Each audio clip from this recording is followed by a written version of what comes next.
just start massaging her until she like smacks your hands away and says, ah, and growls at you and says, no, don't touch me. At home, I felt like I was the main one in control of everything. I was like sitting there. I'm like, so when are we gonna check the old serve? Ladies and gentlemen, hello. Welcome to As For Me in My House. I'm Jordan. And I'm Milena. And we have been missing in action for a little while. We've been on a little hiatus for the summer, but we're back in the saddle, ready to go. Honey, what have we been up to this summer? We had a baby. And? We moved. And? We got a puppy. Whoa. You got a puppy. There we go. Okay. Yeah. So, yeah, we've had quite a lot. We have new businesses. Yeah. Quite a lot going on. And yeah, the Lord's been good. I'm not complaining. I know we're very much acquainted with the first world problems, right? But still, the Lord is working on us and giving us a lot of... And a full season. Yeah, a lot on our plate, but no complaints from us. We're just thankful for all that God's doing, and so thankful to be back with you all, truly. Yes. We miss being here. And last time I was here, I was pregnant. Yeah, that's right. Like the last time I sat here in this chair. Yeah. I was very pregnant because I was recording podcasts for Girl Talk up to almost 40. I was 41 weeks when I did the last one. Sheesh. God bless you. So today, speaking of pregnancy, we wanted to share some encouragement and some hope if you're kind of on the fence. And this will be, of course, for wives, but also for husbands. If you're like, I don't know about this whole home birth thing. Mm-hmm. I'm not considering myself to be a subject matter expert, but I have been present and actively involved for 2 home births now. Mm-hmm. And both were their own experience, but there's a lot of similarities. And I can't do it without him. And I think there's a lot that he does that. Well, I ain't the one pushing the baby out. But you really helped me, and especially this last birth. I received that. It was wonderful. Thank you, honey. So we'll link. I did do a YouTube video sharing more in depth my 4th birth, my 2nd home birth. So we have experienced both hospital births. We've done 2 hospital births and 2 home births at this point. Mm-hmm. And this last birth was easily the most joyful birth, the most painful and quick, mighty and fast type of birth. And so Jordan just wanted to give some encouragement, because anytime I've seen that I've talked to someone who is going to have a baby and wants to have a home birth, I swear 90% of the wives say, I want to, but my husband doesn't want me to. Mm. And if it wasn't for one of our friends who had just recently had a home birth, I was praying that the Lord would soften Jordan's heart to this idea. And my friend had just had a home birth. Our 3rd babies are a couple weeks apart, maybe 2 months apart, 8 weeks or something like that. And her husband had come over, and he had the most joyful time with his wife during her birth. And he came over, and he didn't even know that this was something that was happening. I feel like the Holy Spirit was working through him to speak to Jordan, because he was over it and they were in the gym and he was talking about the home birth. And I feel like that really gave Jordan a peace of mind, and just hearing a really encouraging story and how beautiful it was for them. And after that, I feel like to Jordan, he was really on board. So yeah, I wasn't really skeptical. I was just coming at this from, I've never heard about or researched or been familiar with anything home birth related. So I wasn't necessarily throwing the baby out with the bathwater, and no pun intended. But I also was just okay, I got questions, And so I actually had a good friend from high school reach out, and she's like, hey, I'm pregnant with my 2nd, and we did the hospital birth on the first one, but I really want to try doing a home birth, the 2nd one, and your wife's been such an encouragement and inspiration to me. But like Milena said a minute ago, my husband's not really on board with the whole home birth thing. And so she's like, can you call him and talk to him and just give him some reassurance? And I said, yeah, I'd be happy to do that.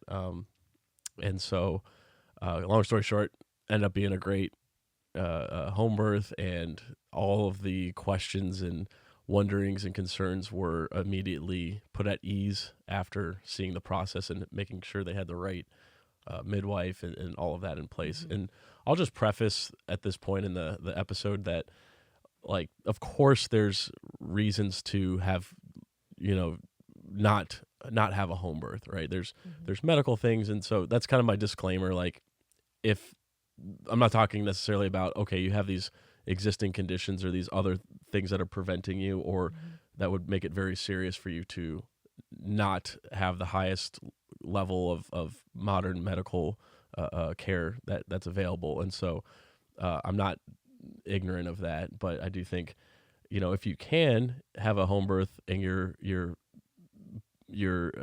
health and your body and all of these things are conditioned for that, then I think it's ideal in a lot of ways. So we'll get into that here and try to give you a little bit of like what my experience has been, and hopefully that encourages you, your husband, or anyone else who's like kind of on the fence about it. Yeah. I feel like we should specifically use this last home birth as like our primary example. So leading up to my birth, what were ways that you were preparing yourself or preparing your heart? Because I feel like in some ways I was preparing myself mentally, trying as much as I could physically, but I wonder, like, for you, what that looked like.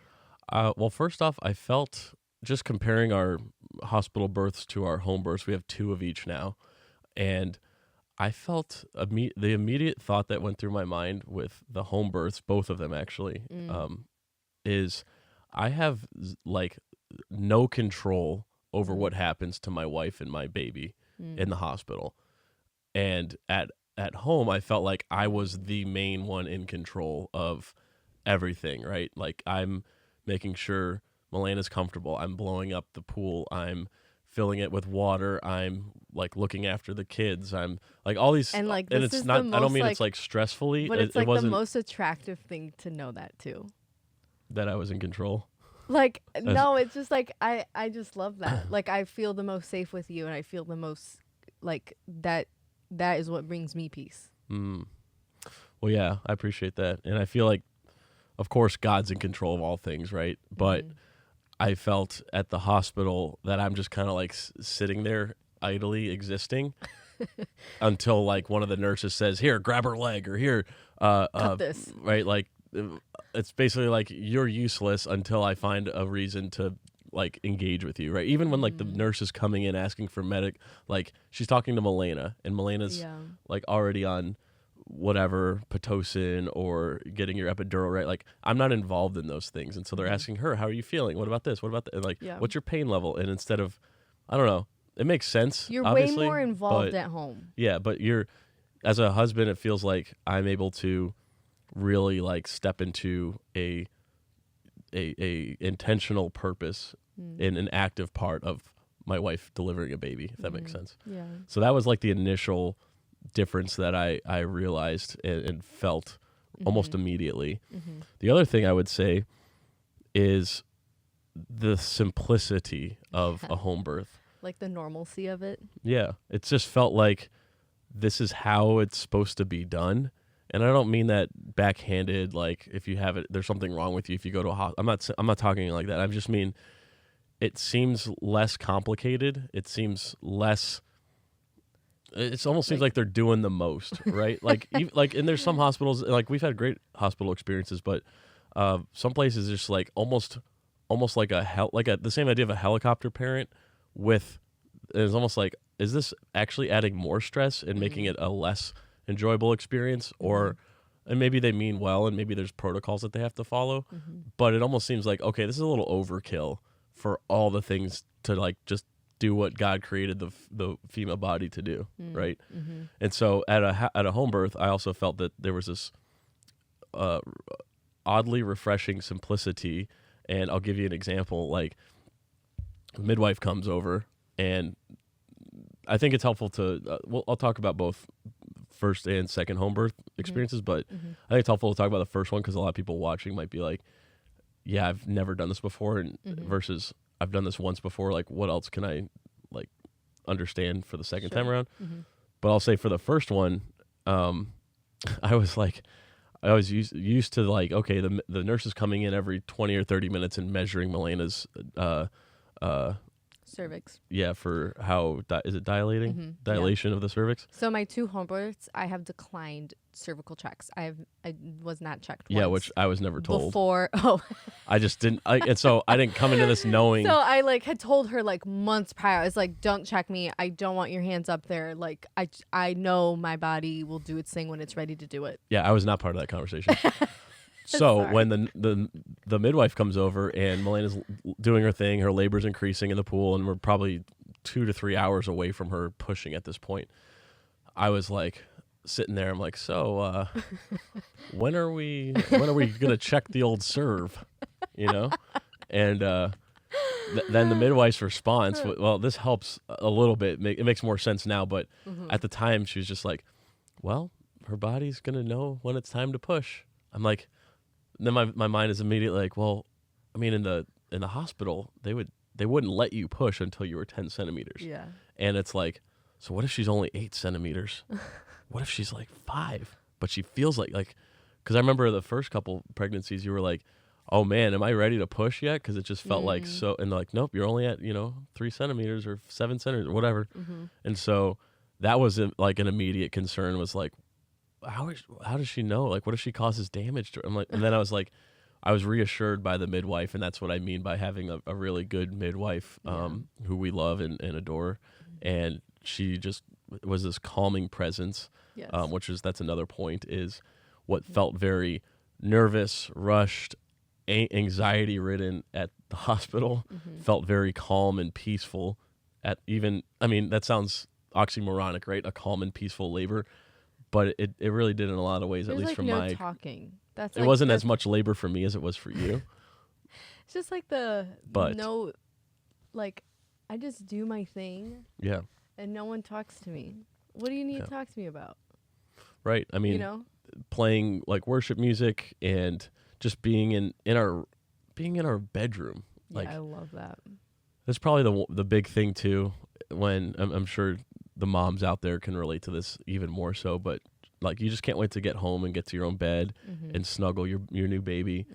And it seems like when we're at the hospital, like, oh man, this is really drug out. Again, I know they have protocols. I know it's for your own good. It's for your safety. They want to keep you overnight and keep you 24 hours and monitor you. And they do a great job, like moving you to another place that feels a little bit more welcoming. Right. So again, this isn't a bash the hospital. Let's just talk about the home birth. I know, but I'm trying to get out ahead of Okay. things, because if I don't, then people are going to be coming after us, and I'm like, no, I'm that's not it at all. So I'm just trying to do damage control before it happens. Sure. So the thing about my labor with Asher is that I had gone into early labor when I went to my sister's dinner. So I was like in pretty much early labor. I feel like probably for like that whole day I was like contracting on and off, but like enough to like keep going and like just live life. And I follow that saying that I ignore my contractions until I can no longer ignore them. And so I was approaching that moment, because I remember there was one contraction that I had while we were out there scooping ice cream, and I just like fell to my knees. It's like, woo! And then we went upstairs, and that's when I was like, I just want to take a shower and just like relax for a little bit. And Jordan was super helpful because he was setting up my pillows. All I wanted to do was like lean forward and let my belly hang. So I remember I know the feeling. I remember you got my pillows. You like made like this like whole like situation so I could like have my arms propped up and I could lean forward enough where like I felt release and like my belly was hanging, but not enough where I was like laying on my tummy. Yeah. And then what happened after that? I also took a shower. And then I lay down in the bed with you, for what felt like 5 minutes. It probably was. And then the primal groanings started. You know what I'm talking about if you've had a... I'm a very vocal laborer. Yeah, which is fine. And that's good. That's a good thing. It's how God wired you. And yeah, so it was probably, in reality, it was probably 30 minutes. But I remember just laying down like, oh no. Not oh no, but just like, oh, we're going. That's the signal, right? Like that it means it's happening. I've 3 times now. This is the 4th. I kind of know my wife's process of things, and so they started getting more intense probably around midnight, between 12 and 1. Mm-hmm. And I was there like, all right, I better get everything set up. Mm-hmm. And it took me maybe, an hour. Because I had this Yeah, I don't know janky what was going rig on. of like, I had this tube that was supposed to go like connect to our shower head. Yeah. But it wasn't exactly like practically sealed. speaking- So it had a little hole in it. So I had to like hold my hand on the nozzle and like make sure the hose didn't go everywhere. So I'm like holding it kind of randomly and awkwardly. And I'm like, well, the bathroom's here and I got to go around the hallway and around the door to get to the actual pool. So it took me a little longer to set up. And I remember you got a little irritated you're like, what's taking so long? This is cold. And like, okay, well, I'm over here like with my foot, like. So practically speaking, once labor starts, Jordan, I feel like, was in charge of communicating with the midwife. Yep. And my friend Candace, who was the one who photographed and was there for the birth, like, felt like she was like a doula. My sister was also there. That was the first time having someone at my birth outside of Jordan, which was really exciting. So this birth was photographed, but she was like, she's my best friend and she was just a joy to be there. So doula and my sister was kind of just being there as a doula and just like praying, and Jordan was there. So I feel like you were mainly in charge of communicating with everyone and then making sure you were as comfortable as possible. Yes. Yeah. Yeah, so we get the pool filled up.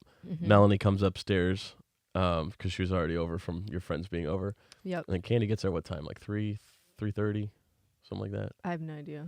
Well, she doesn't live close, so she had to Yeah, she drive, took an but hour she was drive. like there as soon as possible. Yeah. And I think once they both entered, it was like it was almost like, oh, we're bringing reinforcements. You get like a second wind. Yeah. You're getting more encouragement. And we're playing worship music, Yep. Christian hypnobirthing, which I hate the name, but it's not. It's great. Yeah, it's not weird or new agey or anything like that. It just, there's hypnobirthing, which is not cool, and then there's Christian hypnobirthing, which they just need to figure out a new name for it because all it is reading scriptural affirmations like with God the created most you to do calming this. voice. This woman's voice. Yeah, it's got like some Lull me to lo-fi Yeah. like sound over it, you know. So yeah, it's very therapeutic and obviously not just for your body but for your mind and your soul. And that was going. And one thing I was really focusing on this birth that I like communicated with Jordan ahead of time was I really wanted to capitalize on my hormones and naturally releasing endorphins, because endorphins are the happy hormone that actually help progress your labor and it helps pain relief. And so I kept telling him like beforehand, I really want to try to laugh as much as I can. I want to giggle as much as I can. I want to kiss you as much as I can and touch you and like be physical, because that's supposed to really help to just have like a moment between us where it's just like we're in birth world. Yeah, that'd be a great point for people, looking to how do I make this as enjoyable and comfortable as possible if I'm not getting like an epidural, if I'm not getting these other things. Because I remember that being a big concern of yours even too, was like, I'm going to do this completely drug free. Like it felt horrible even with the drug. Right. And so, but again, the Lord will provide. And I mean, it probably also helps that your third and fourth were at home versus, your very first. But again, people have had their first at home and like little to no pain either. Yeah. But it's all in the prep and getting your heart and your mind right. And I think definitely through the hypnobirthing, having, like you said, the endorphin release and just trying to keep your stress as low as possible during your labor is key. And I think I've said this on previous episodes when we've talked about our like newborns and welcoming another life, but it's so important for husbands to not ask your wife like, oh, what do you need, honey? Can I get you this? Can I get you that? Because then they already feel like they're getting hit by a train every 5 minutes or so. They're getting mentally prepared to like push a baby out of their nether parts, and they're already like a little bit irritated that you're even asking a question. It's just hard to and there's all these different questions going on. So instead of asking like, hey honey, what do you need? Or what can I get you? Or what would be helpful? Start doing things that you think would be helpful. And I'm not like this alpha dominant assertive guy by nature. So I'm not like, oh, I'm going to do this and that. Like I'm more, hey, let me like feel it out and kind of play to what I think is going on. But if you could just make decisions, even if it's not necessarily the right thing, trust me, your wife will tell you if they don't want that. But if it's something where you like, I think this would be helpful right now. Like what? Just do Can you it. give examples? Instead Like of saying water. like, can I get you some water? Go get them a glass of water and say, hey, honey, there's water here on your left. Yeah, I remember that was super helpful. Or, I hey, like honey, do you need a vividly massage remember- on your hips? Just start massaging her until she like smacks your hands away and says, ah, and growls at you and says, no, don't touch me. I did I not mean, do that. That didn't happen, but hypothetically You were speaking. making it sound like I did that. I did No, you not do that. I'm just kidding. I'm kidding. I embellished. So, but yeah, I mean, you could start massaging their hips and like maybe holding them or whatever, and then they'll let you know, okay, no thanks, or thank you, sweetie, for your concern, but I'm okay for now. I was kind during my birthday. Yes, she was. I'm teasing. But all that to say, just do something, and if they ask for it, then do it even quicker, but don't even wait for them to ask. Just start doing things you think would be proactive and take the initiative and do it. And then if not, don't take it personally. But if they appreciate it, they probably won't let you know either because they're just focusing on labor. And they'll let you know later, or like Milena just told me now, 6 months later, right? Like, yeah, that was really helpful. So, yeah. Because your mind, like, the thing about labor is I have found that for me, my mind is like not here. And so I honestly don't even hear what is happening, the conversations that are taking place. Yeah. This last birth, I do think I was a little bit more like in tune with what was going on, like in between. But I remember with my first one, You were in purgatory. I was just our really first home just birth. like in like labor land, not on earth. And so if you were asking me or talking to me, like I was not paying attention. But this time I think I was, and it was a lot easier. Well, another reason I think why that was is I would actually like hold your head and make eye contact with you. And would say like so she could see me and like read my lips rather than I'm like off to the back somewhere and Asking, like, hey honey, do you need this? Or hey honey, what have you whatever, like when was that last contract? Did you just have a contract? Like other than that, like get in front of them and like that's a really good point. look at them face to face. Like you can even hold their head if they're just like dazed. Yeah. And you could be like, okay honey, you have water next to you. Okay honey, I need you to breathe deep within your diaphragm, right? And like whatever that looks like, whatever you need to tell them, make sure you make eye contact and you can even like hold their head and like bring them in close because there's all these different physiological responses that are going on. Proximity was huge. Yeah. I feel like just having you in like around the bathtub was super helpful. In eyesight, within an arm's length too. Yes. That's all key. I should have probably said that earlier, but that was a big difference. Because like with my keeps first, you here rather than first home elsewhere. birth, Jordan was like, we didn't have anyone at home in charge of our kids, and we had 2 very little kids at the time. And so he was mainly taking care of the kids. And so I was like laboring on my own for a majority of it, which I did not enjoy. So I made it clear that like I really would have appreciated this time around his proximity to me and like him being there the entire time. It also helped that last home birth was you started labor around like 3 or 4 a.m. and this time it was like midnight. So or even earlier. So our kids slept through the entire thing. Our kids didn't even know I had the baby until the next morning. That's and a even funny then, story.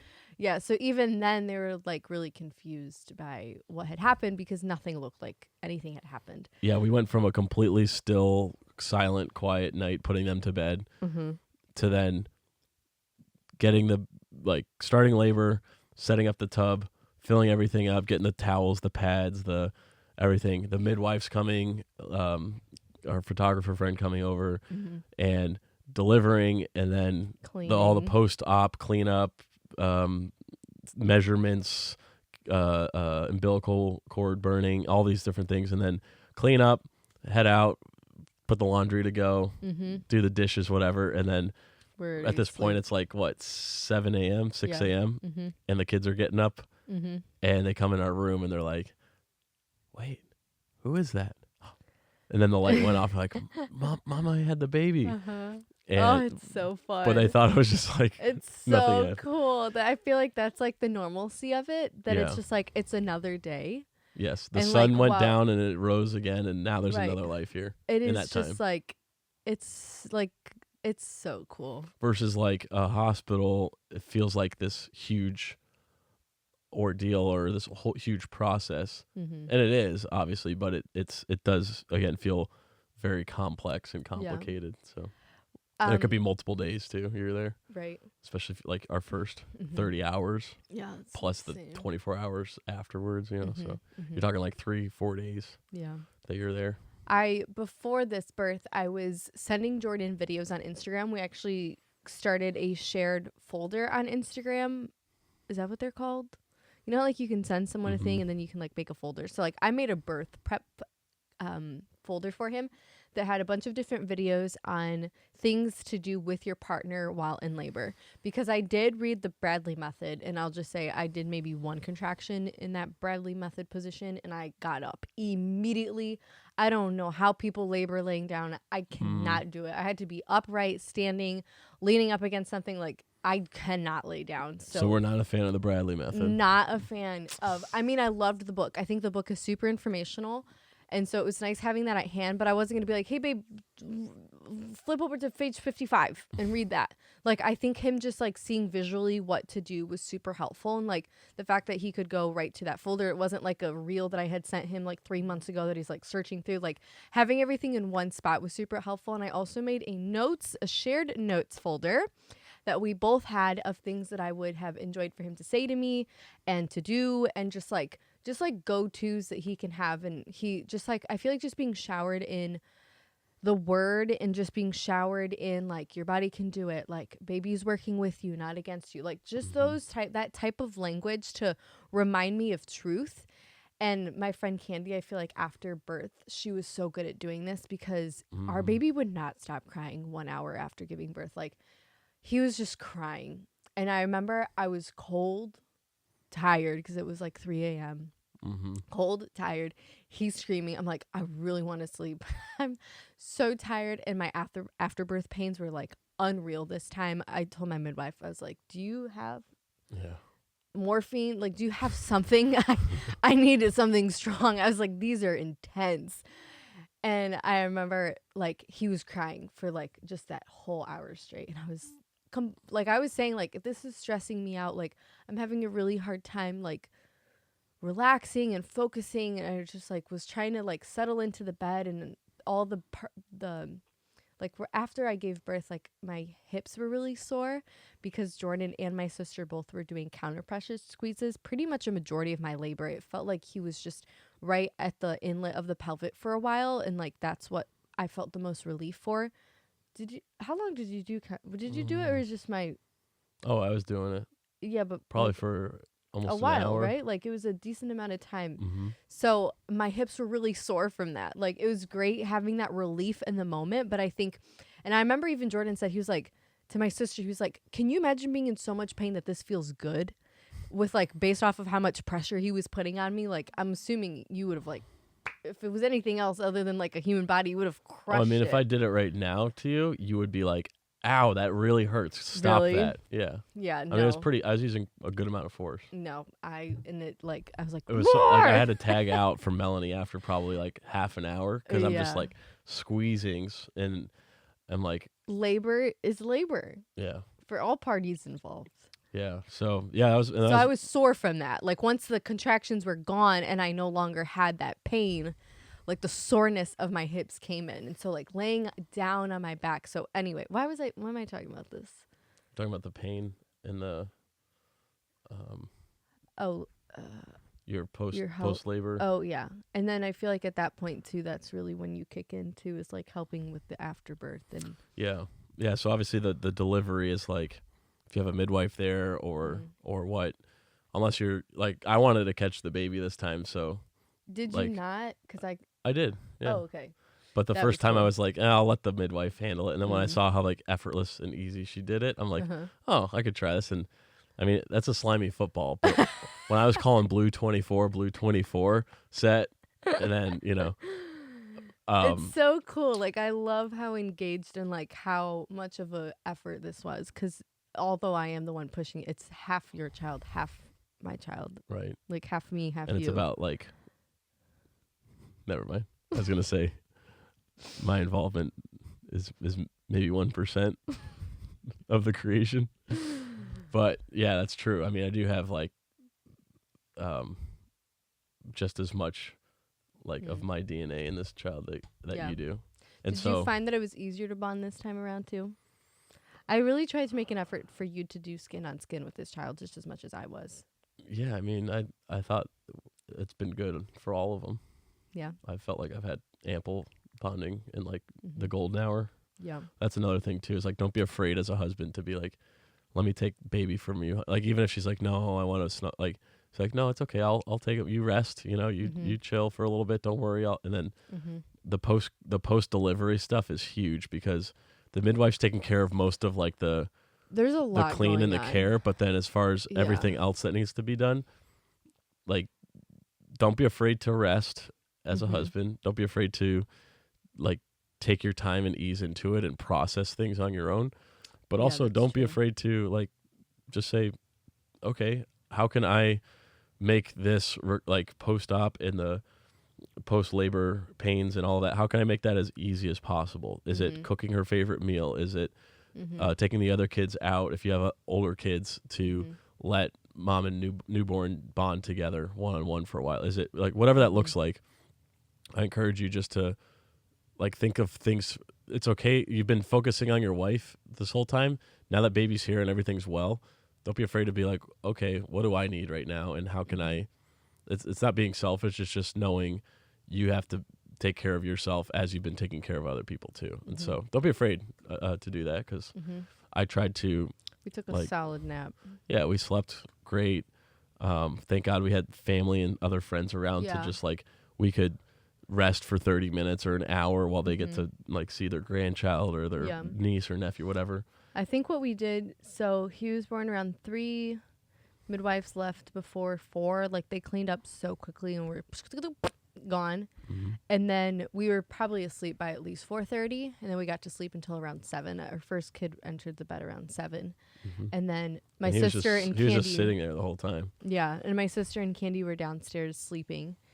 And then we had, because Candace was still there, she got to photograph the kids meeting the baby for the first time, and we got to tell them the gender of the baby, which was really cool. Like, there's just, like, these little moments. Like, Jordan got to tell me what the baby was because it was a surprise. Like, there's just so many little things that I feel like just feel so special and intimate. And then we had, the kids woke up, and then I want to say we had your parents come over. Is that right? Your parents came over and met the baby, and then they took the kids. And so they took the kids for the like morning. And then we got to nap for like from like 8 until like 1. Yeah. And then my parents came over, and then my parents, when they came over, they were majorly taking care of me, because then at that point, like, it had been about 12 13 hours. Yeah. Okay, so like the pains, like the afterbirth pains, and like I took my first bath and I was doing SIDS baths, and my like like your nipples, your milk, and like all these like things. So I felt like I really needed tending to, which is, I'd say, probably one of the biggest downfalls of home births, is that you don't have the nurses coming in all that frequently. Like, as annoying as I know it can be having a nurse coming in all the time, it is really nice. Like, they are caring for you, and at home, it's just you. And so like my family really making sure you're like my dad was massaging my feet. My mom, I was getting really swollen, so my mom was like giving me like a lymphatic massage. My sister was making me like the most bomb meals, and Jordan and I were just like getting to snuggle with our baby, and it was just, I feel like birth just makes me appreciate and love my family so much. Oh yeah. And like your parents got to come back over, and like we all were together. Like, you got that village. Really you get the village feeling when you have family and friends with you to experience the birth afterwards, right? And then meeting him for the first time, and like they knew he was a boy without even they looked at him and knew he was a boy. Like, my dad was like, I knew the boy. Like, it's just like, it's such a special moment, and I'm just really thankful, and praise God, he's here, he's healthy, I'm healthy, and it is just a testament to God's grace and love for his sons and daughters. Amen. So in conclusion, if you are on the fence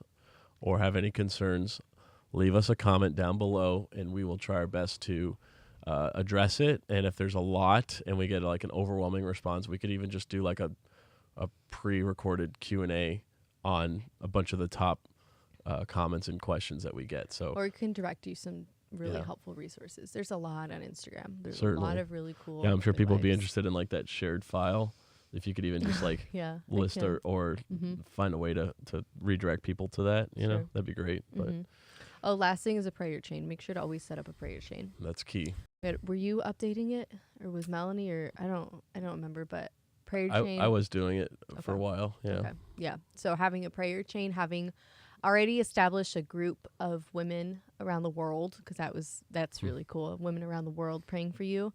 If you have friends from all over the world. Yeah, because some people was like it was like middle of the day Yeah. when you went into labor, depending on where they were in the world. And it's Yep. Like oh. Nava, like the Lord woke her up and I was right in the middle of transition and she texted praying something and my sister got to read it to me, and like within that moment, like, I don't know, I feel like it gives you, because you want the prayers and you want the encouragement, but obviously you wouldn't want all these people physically in the room. That would be a lot. But getting to hear and updating them in real time, it's so special. I've been a part of prayer chains, and that is just so exciting. I'm like literally on the edge of my feet all day anytime any of my friends go into labor, and we're like getting updates and like hearing that. It's just really cool. So definitely set one of those up and have your husband be the one like doing the communicating. Amen. Yeah. Sorry, I didn't mean to cut you off, but No, prayer it's great. chains, great. Prayer chain's huge. Yeah, if you can do that as a husband and you set that up too, or be the one updating it, that would go a long way. And then your wife can look at it afterwards too, and she's a little bit more cognitively capable. It's really special. Yeah. So yeah, let us Praise know God. if we can help you guys in that. If you're on the fence, if you need just a little motivation, or if you got like some really legitimate concerns, we'd love to offer any insight we can to you. So we love you and we thank you for joining us. We'll see you next time.